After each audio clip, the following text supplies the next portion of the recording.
How many here have children? How many have children? Okay.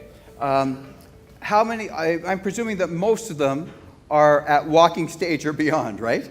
Most of them. I want you to think back to when your child first started to walk.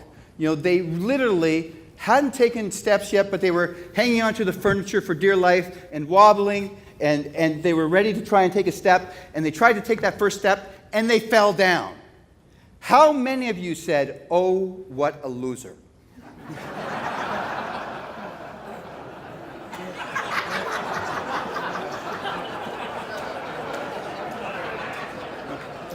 Not many, right? At least, well, maybe in this group there might have been one or two, but I'd say not many.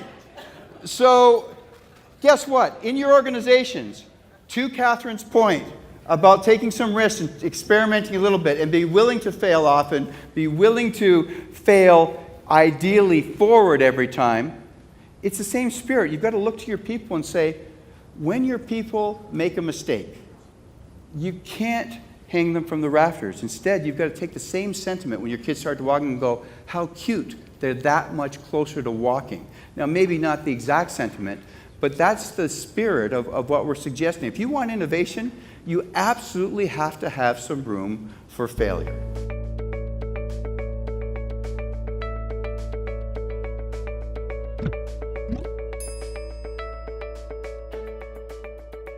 I talked to some of my team who were with you in the circles, and some of them were saying, you know, at one team, there was some discussion of we would have done much better if we had taken more time to plan at the outset.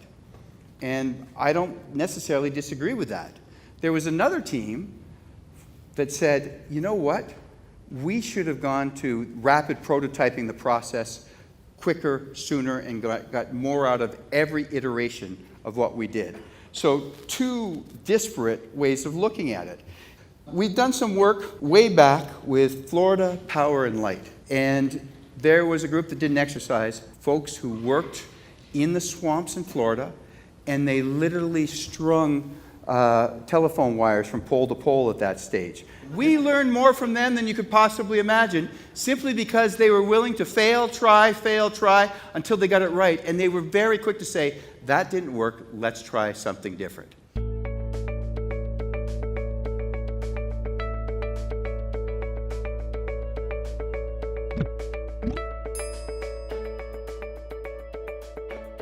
Here comes the ball for a man who's been waiting patiently. It's all yours. I just want to make the point that at one point, success actually caused us to almost stop. We Yes. were at half a second, we thought that's good enough.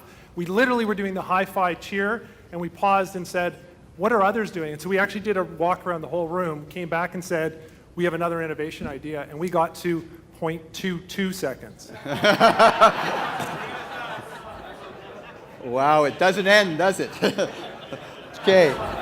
What is being spoken about there is the thought that good is the enemy of the best. Most of us in organizations will say we're at a point where things are going really well at various stages in our evolution. And we say that's as good as it gets. And most people are satisfied with that until the competition does something different. And then in the next window of time, everyone in the industry is actually doing better because someone has broken through and done something different or better. And up to that point, most people in organizations are saying, you know what, we're working as hard as we can, we've innovated great, we're doing all the right things, I think we're at the right place. Your ability to drive internally, not wait till external motivators say, oh, we can do better, is half the battle.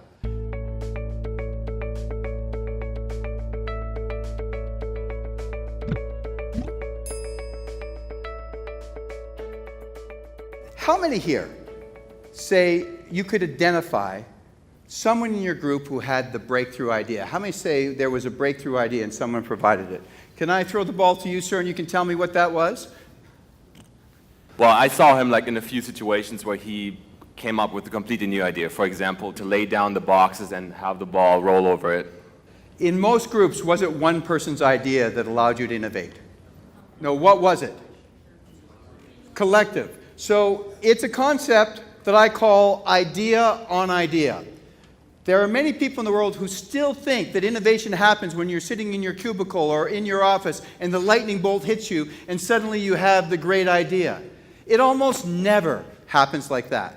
In most cases, it's one person saying, well, what if we did this? And the next person saying, well, what if we turn that on its side? And the next person saying, actually, if we went over here with that idea. And it's this idea on idea building.